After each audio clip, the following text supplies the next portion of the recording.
So I'm going to try and do another run of crucible steel. These ones didn't forge out that well. Plus they had inclusion, so I didn't really like it in the first place. So I'm going to use half of the puck, and I'm going to add to it about the same amount of mild steel. We've got 478 grams. And then just a ½ inch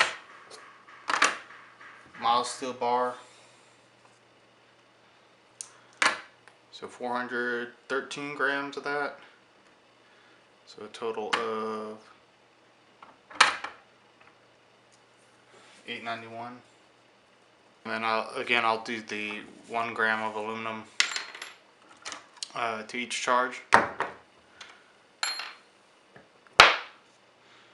So on the second charge, 471 grams of charge 2, half the puck.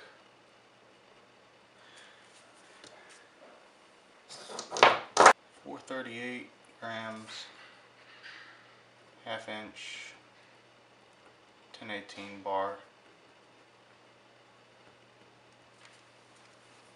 I'm guessing that this bar, or these pucks, are about 1.5 to 2% carbon,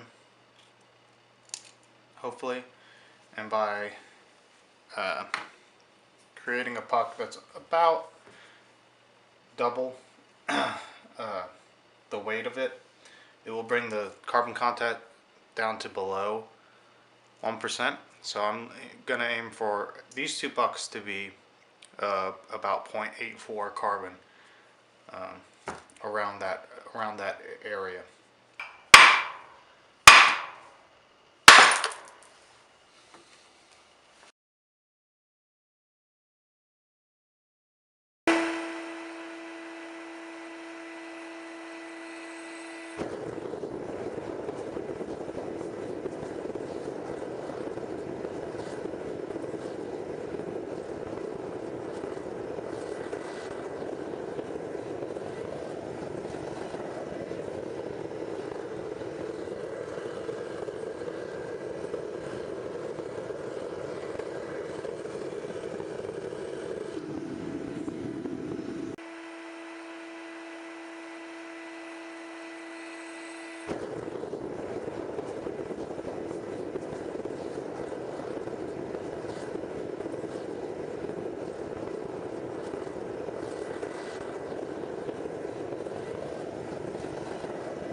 So I pulled the 2 ingots. Right off the bat, they're pretty porous, so I'm not too happy about that. This one is charge number, what number is this? 4. So it's a little better than this one, I think. But but I'm gonna spark test them and cut them in half anyway, just for the information. I can go over some of the details. Let's start with the charge number 3. Starting weight was 891 grams plus 1 gram of aluminum. We ended up with 881, so minus 11. I started off at 755. I started the forge with the crucible inside.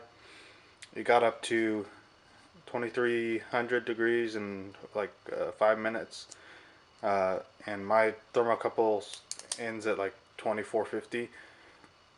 So I read that at 8 o'clock, and after that I couldn't take the measurement of the temperature since my thermocouple is type K.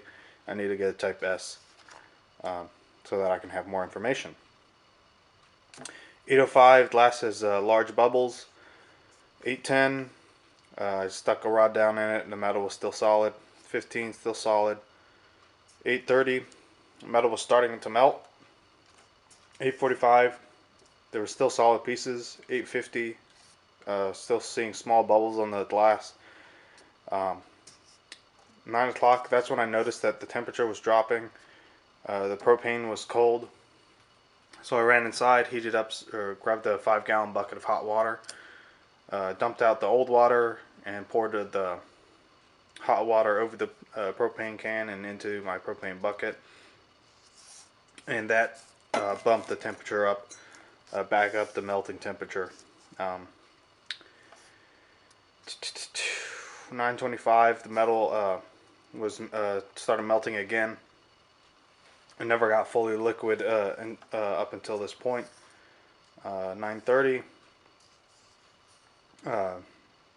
everything was melting really well. 935 was fully liquid. 945 I added the aluminum, and 955 I pulled it. So only about 20 minutes at full liquidus. I didn't coat the crucibles in Satanite this time. That might be part of the reason. From what I've heard, I don't know exactly, that the crucibles may be porous to some extent. But looking at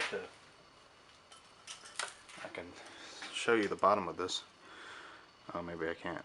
Maybe you can look down there. The bottom's really smooth where the iron is. Everything that's exposed to the forge atmosphere gets real fucked up, but everything where the iron is pretty smooth. So I don't know, if you have information about that, you can help me and advise me. You can see here there's a bunch of pot marks, I guess from the gaseous reactions that were still going on at that point. Very porous bottom. On charge 3. Charge 4 had a little better top. Again, you can see some of the dendrites on this one, but still very gaseous. I might be able to cut off half of this and save it. I don't know. I'll have to cut it open and see how gaseous how many potholes there are in the middle. I don't know. Alright, I can go with some of the notes for charge 4. Starting weight was 909 grams plus 1 aluminum. Ending weight was 907 grams, so it's only 2 gram loss. I added the crucible to the forge at 955. 1005, glass was bubbling with small bubbles. 1015, I added more hot water to the propane bucket. Less bubbling, smaller bubbles. 1020, there's still solid chunks in the bottom. 1030, still solid chunks. Added water again. 1035, still solid. 1045, just a little piece of solid somewhere when I'm mixing it around. 1050, added water again. Still a little solid piece. 1055, fully liquid, and I added the aluminum at that point. or 11:10, I added some more water. 11:15, it was pulled.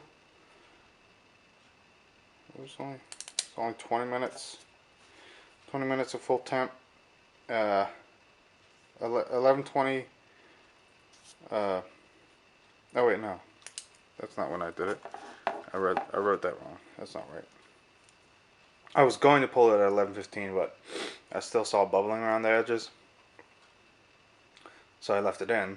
11:20, there was still bubbling. 11:25, when I looked in, I couldn't see any bubbling, so I pulled it out. So I left 11:25. I pulled it. It's about an hour and a half on this run. About 8 to 10, 2 hours on that one. 2 hours on charge 3, hour and a half on charge 4. This is the charge 4 ingot.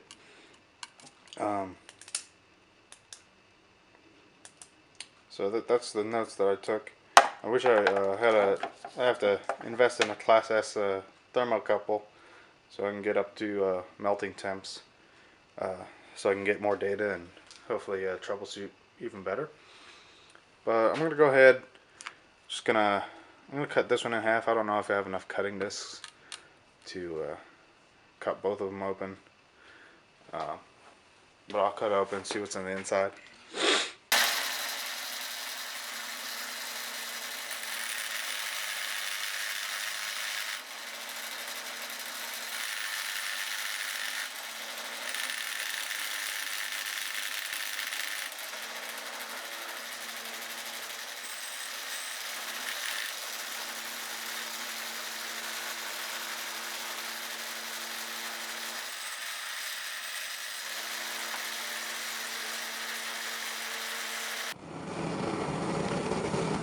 Okay, so I cut the bar in half, and it looked alright, or the ingot in half for charge 4, and I welded it onto a bar rebar, and I'm going to normalize it a couple times, and then stick it in a thing of vermiculite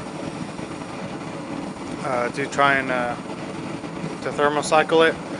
I already put the charge 3 and the other half of the charge 4. I just raised them up for about 30 minutes to about 1800, 1900, and then stuck them into a thing of vermiculite, help them cool down slowly. But this one I'm gonna heat it up several times and just thermocycle it 5 or 6 times for as much time as I have propane left. I almost went through a whole 40-pound propane tank yesterday, burning or making the Wootz or ingots. So I just have a little bit left. So I'll run until I'm out of propane and do as many thermal cycles as I can.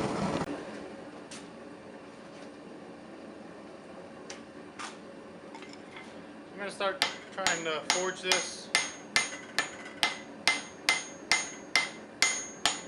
This stuff is like really, really hard.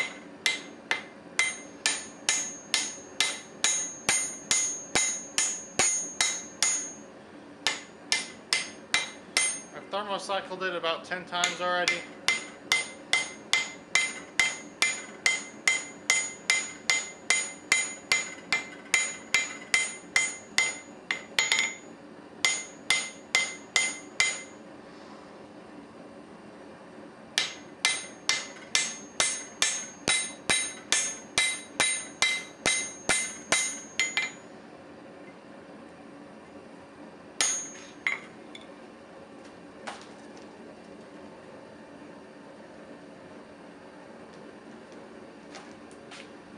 I'm going to try and keep it about 2,000 to 1,500, well, 2,000 to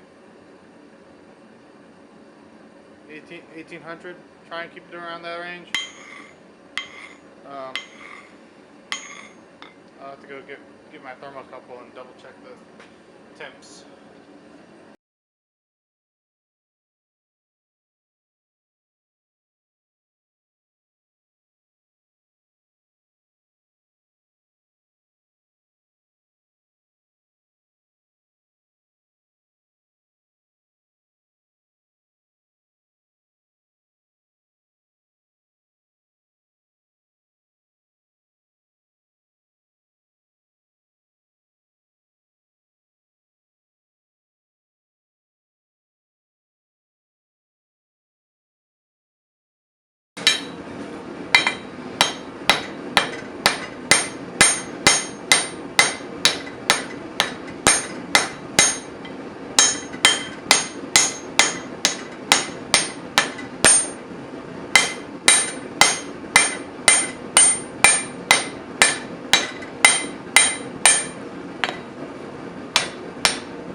So on this guy, I'm going to.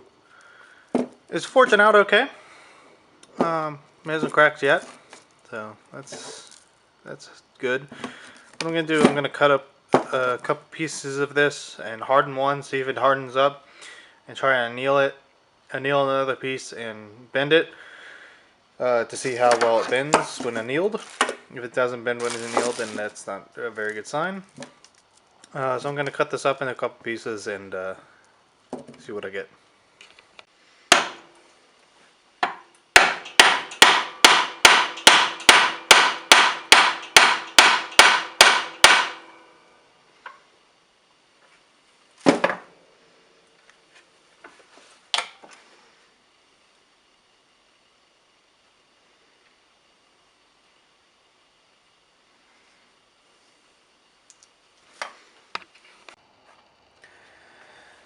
So here's the piece I cut off the end. It was already annealed. I thermocycled it yesterday and stuck it in a bucket of vermiculite, and I hammered the edge over, and it bent over, and the other side bent over, so it didn't crack under being hammered while it was annealed. This piece I quenched in water, and the grain structure looks pretty good. Let's see if we can focus on it. It's pretty good, and it's definitely like really darn hard. So the properties of this steel seem pretty good, at least on the two test pieces that I've taken off. Quenched in water, it's very hard, fine grain structure, and then the annealed piece bent over and was able to be hammered on without it cracking like this one. So those are signs that the steel has okay hardenability, and when it's annealed, it's not going to just crack on me. So hopefully it'll make a good blade.